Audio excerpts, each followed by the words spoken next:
What does wealth look like to you? Is it $100? $1,000? $1,000,000? We can always go higher. But how much is too much? In today's world, the richest 1% of the population owns almost half of the world's wealth. Does that seem right to you? Well, let's level the playing field and see what we get. This is What If. And here's what would happen if money was distributed equally. According to Forbes Business Magazine, the top 10 richest people in the world own a combined $745 billion in wealth. That's more than most countries producing goods and services every year. After the 2008 financial crisis and the Occupy Wall Street movement, you're probably aware that wealth distribution in the world is, well, and studies show that the divide is only getting bigger. But what if we took all the world's cash, investments, assets, etc., sold them, and gave every person in the world an equal share? Would we be a healthier, happier society? We can wage a war on poverty, but can humans win against greed? If you liquidated all of the world's productive assets and combined them with all the money in the global economy, you'd be looking at a huge pile of cash. Roughly 250 trillion US dollars. In fact, that's so much money that if you stack that 250 trillion in $100 bills, it would stretch more than halfway to the moon. But how far would this money get you and everyone else in the world if it was divided equally? Well, take 250 trillion and divide it between the current world population of 7.7 billion, and everyone is worth about $32,500. Feeling shortchanged? Don't. Roughly 75% of the world's population lives on less than that every year. The equal distribution of the world's wealth would certainly give a lot of people a much-needed leg up.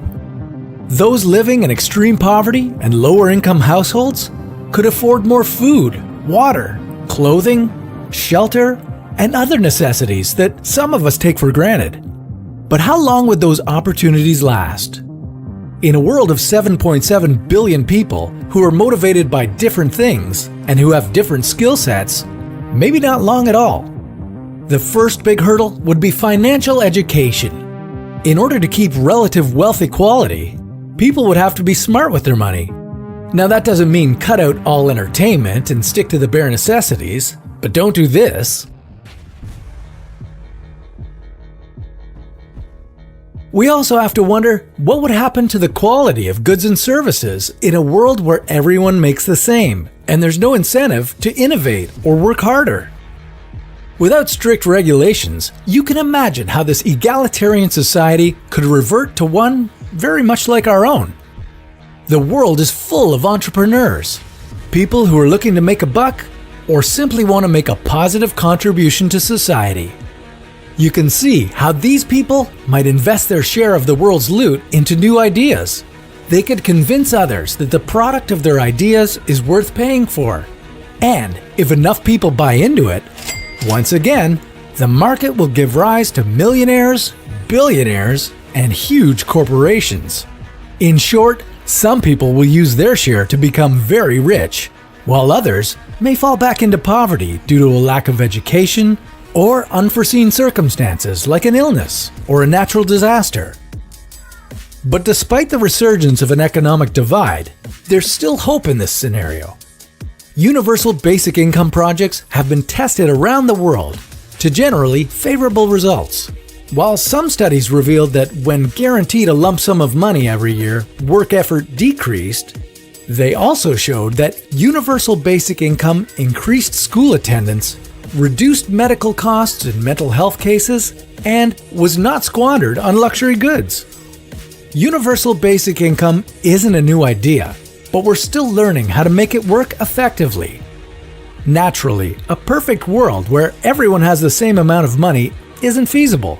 But that doesn't mean we can't ensure everyone gets enough food, water, clothing, and shelter. If you want more than that, you're gonna have to work for it. Learn how to be smart with your money, manage it well, live within your means, and keep an eye out for good opportunities. Are you waiting for that billion-dollar idea to pop into your head? It won't come on its own, but it might help if you start asking yourself, what if?